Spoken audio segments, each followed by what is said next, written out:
Hachisakusama? Siapa dia? Kalau dari namanya sih pasti dari Jepang.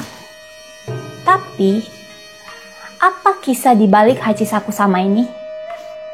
Yang pastinya kisah kali ini serem ya guys. Bersama aku Kay, yuk dengerin aku bercerita.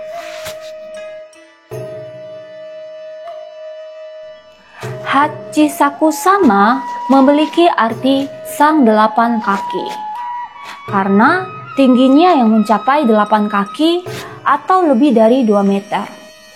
Hachisakusama berasal dari sebuah kisah hantu yang viral di dalam sebuah situs forum anonim Jepang yang dimulai sekitar tahun 2008. Kisah ini berasal dari seorang narator yang menceritakan tentang pengalamannya bertemu dengan Hachisakusama ketika dia sedang mudik ke rumah kakek neneknya. Nah, dari berbagai kesaksian orang-orang, terdapat beberapa versi tentang bagaimana ia menampakkan diri. Ada yang bilang Hachisakusama berwujud sebagai nenek tua kurus yang mengenakan kimono. Ada juga yang bilang dia berwujud sebagai gadis yang mengenakan baju putih khas pemakaman Jepang. Dan ada juga yang bilang wujudnya itu seorang wanita yang mengenakan topi jerami aneh, seperti ada di gambar di atas ini ya. Nah, selain memiliki tinggi lebih dari 2 meter, Hachisakusama juga terkenal dengan suara dalam yang hampir mustahil dimiliki oleh manusia yang berbunyi "poh" berulang-ulang kali. Nah, Hachisakusama juga memiliki selera pakaian yang umumnya menarik. Ia kerap digambarkan memiliki rambut panjang seperti para arwah penasaran Jepang pada umumnya yang dihiasi topi bundar dan gaun putih panjang yang sering dipakai saat musim panas. Hachisakusama sering digambarkan sebagai pemburu anak-anak dengan mangsa kisaran usia 9 sampai 11 tahun karena dianggap sebagai generasi penerus suatu keluarga. Hal ini karena menipu anak-anak itu lebih muda daripada orang dewasa. Jadi, cukup kelabui anak-anaknya, maka keluarga akan ikut hancur.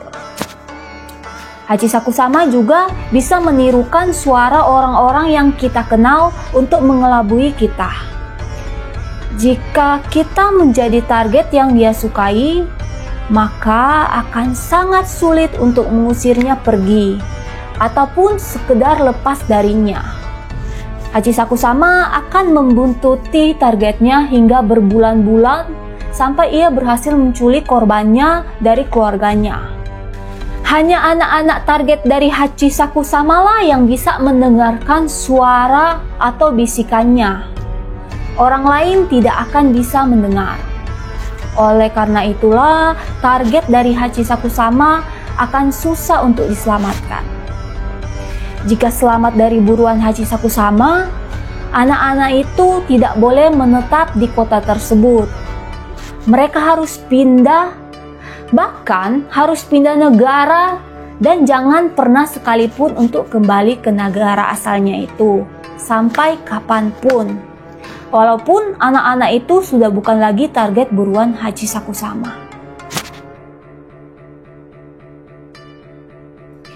Jadi, dikisahkan tentang seorang anak yang lagi berlibur ke rumah kakek dan neneknya saat libur musim panas.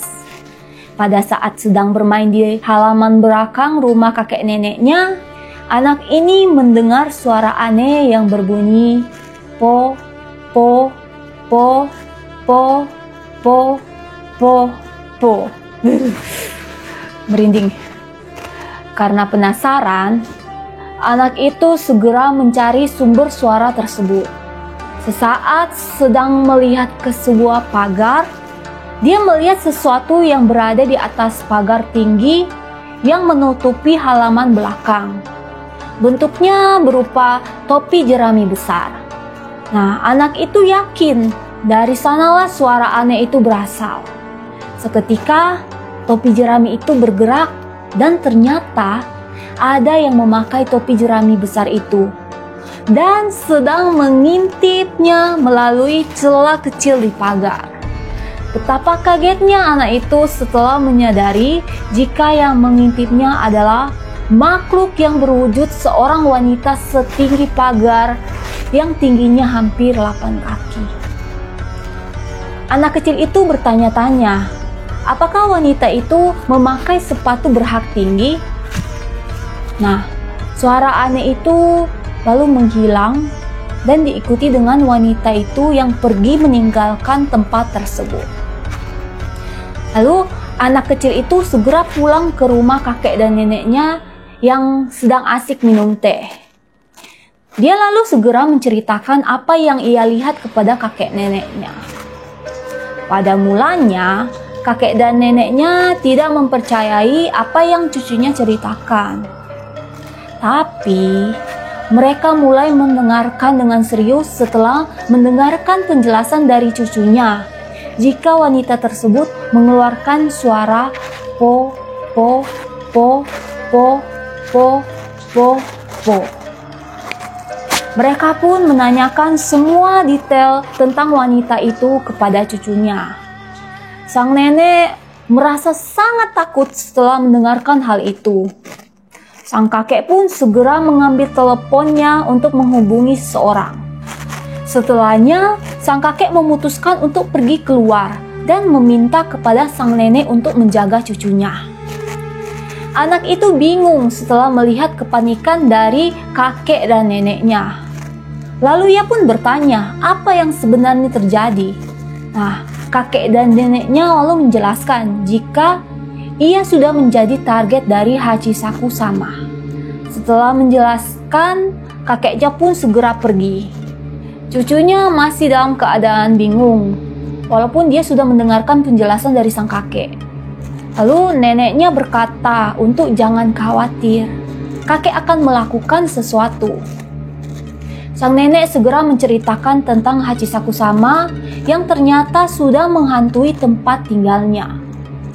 Neneknya berkata, jika Hachisaku sama sudah lama tidak terlihat sejak 15 tahun lalu. Ia pun berkata, jika siapapun yang bertemu dengan Hachisaku sama, maka dia akan mati dalam beberapa hari. Mendengar hal itu, anak itu menjadi takut. Tak lama kemudian, sang kakek pun kembali dengan membawa seorang wanita tua yang dipanggil Kasan. Nah, Kasan memberikan sebuah jimat kepada anak itu.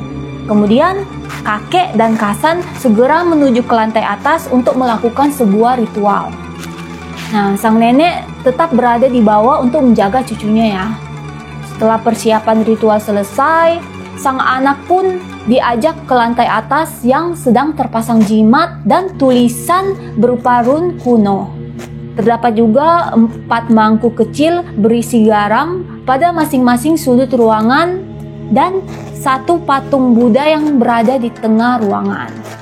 Kakek dan nenek menyuruh cucunya untuk tetap tinggal di ruangan atas sampai besok pagi dan tidak boleh keluar dari ruangan itu apapun yang terjadi sampai jam 7 pagi.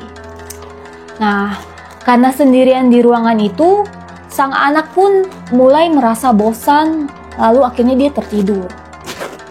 Tiba-tiba, tepat jam 1 malam, dia mendengar suara ketukan jendela. Dia menjadi sangat ketakutan saat mendengar suara itu, tapi kemudian dia mulai mengabaikannya. Tapi tiba-tiba ia mendengarkan suara kakeknya yang mengajaknya keluar. Dan dia lalu segera menuju ke arah pintu untuk membukanya.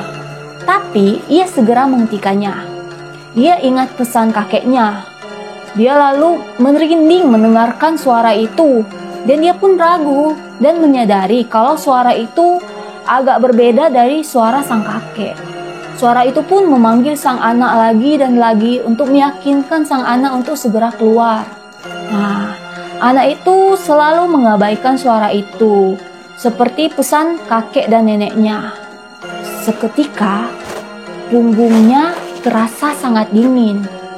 Dan ia pun melihat garam yang ada di mangkuk kecil itu berubah menjadi hitam. Rasa takut menyelimuti anak itu, dan segera dia menuju ke arah patung Buddha dan memeluknya sambil berdoa agar bisa terhindar dari Hachisakusama. Tiba-tiba terdengar suara po po po po po po dari luar jendela. Sang anak masih memeluk patung Buddha sambil jongkok. Dia pun menangis sambil melanjutkan doanya. Sang anak akhirnya bisa melewati malam mencekam itu. Sampai akhirnya tibalah jam 7 pagi. Setelah sekitar 30 menit, sang anak lalu keluar dari ruang atas yang sudah disambut oleh sang nenek dan Kasan. Nah, sang nenek yang melihat cucunya selamat pun terharu dan segera memeluk cucunya. Setelah turun ke bawah, ternyata kedua orang tua sang anak itu juga sudah ada di situ. Tanpa berlama-lama, sang kakek segera menyuruh sang anak untuk pergi mengikutinya menuju mobil van hitam yang sudah dikelilingi 8 orang termasuk Kasan, kedua orang tua, dan kakek neneknya. Jadi dia duduk di tengah-tengah ya guys, dikelilingi sama orang-orang itu. Lalu seseorang yang duduk di sebelahnya ini menenangkannya dan berkata jika mereka akan melindunginya. Nah, dia juga menyuruh sang anak untuk menutup mata apapun yang terjadi dan hanya boleh membuka matanya kembali saat diizinkannya. Nah, mereka lalu membawa sang anak untuk pergi menjauh dari pengejaran Hachisakusama. Lalu Kasan memberikan kertas jimat ke sang anak seraya mengucapkan mantra doa. Dalam perjalanan saat itu, sang anak ini mendengarkan lagi suara si Hachisakusama yang po po po po po po po. Nah, orang-orang sekitarnya nggak bisa mendengarkan suara itu, hanya dia saja yang bisa mendengarkan. Karena dia kan sudah menjadi target. Setelah memegang kertas jimat, tanpa sengaja sang anak ini membuka mata.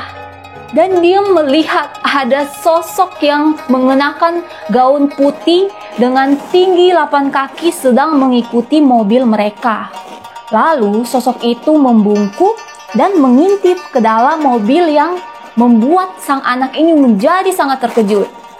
Seseorang yang duduk di sebelah sang anak itu, dia lalu berteriak dan menyuruh anak itu kembali menutup matanya. Dan akhirnya si anak mengikuti arahan dari orang itu. Dia menutup kembali matanya. Tapi teror yang berada di luar mobil itu tetap berlanjut. Ada suara ketukan jendela yang bisa didengar oleh semua orang yang berada di dalam mobil. Lalu suara po po po po po po po itu kembali terdengar dan semakin keras. Dan hanya bisa didengar oleh sang anak. Setelah beberapa lama mereka bertahan, akhirnya teror dari Hachisakusama seketika berhenti. Mereka semua akhirnya merasa lega. Dan saat sang anak melihat jimat pemberian dari Kasan, dia terkejut melihat jimat itu telah berubah menjadi hitam. Nah, Kasan meyakinkan semua yang ada di mobil bahwa seharusnya sang anak sudah terbebas dari kejaran Hachisakusama. Tapi demi keamanan, Kasan kembali memberikan jimat baru yang harus dipegang erat-erat oleh sang anak. Setelah itu, mereka melanjutkan perjalanan menuju ke bandara. Sesampainya di dalam pesawat, orang tua sang anak pun akhirnya bisa bernafas lega. Dan mereka menceritakan jika tahun lalu anak dari temannya juga menjadi target dari Hachisakusama yang membuat anak itu hilang hingga saat ini. Dia juga bercerita jika ada juga yang berhasil selamat dari target Hachisakusama yang lalu menceritakan bagaimana cara dan prosesnya agar bisa lolos. Jadi seperti yang udah aku ceritain di awal, kalau ada anak yang disukai oleh Hachisakusama, dia harus segera pergi meninggalkan Jepang dan tidak boleh kembali lagi. Syarat untuk bisa lolos dari target Hachisakusama adalah kerabat saudara yang harus menjaga sang anak untuk menipu Hachisakusama, mengurung sang anak di dalam ruangan yang sudah dipenuhi jimat dan rune kuno. Anak itu pun akhirnya bisa lolos dari target Hachisakusama. Dan semenjak itu dia tidak pernah kembali lagi ke Jepang selama 10 tahun. Pada saat sang kakek meninggal, sang anak bersikeras untuk kembali ke Jepang untuk menghadiri pemakaman sang kakek, tapi dilarang oleh kedua orang tuanya agar sang anak tetap selamat dari kejaran Hachisakusama. Lalu sang anak menelepon neneknya. Ketika menanyakan apakah ada gangguan dari Hachisakusama, sang nenek lalu terdiam dan seketika terdengar suara po po po po po po po di akhir telepon. Cerita pun berakhir.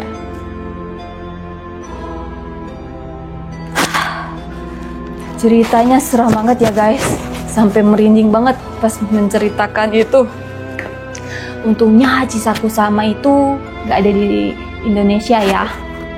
Nah, kalau kalian jadi anak itu atau kalian merupakan orang tua dari sang anak, apa yang akan kalian lakukan?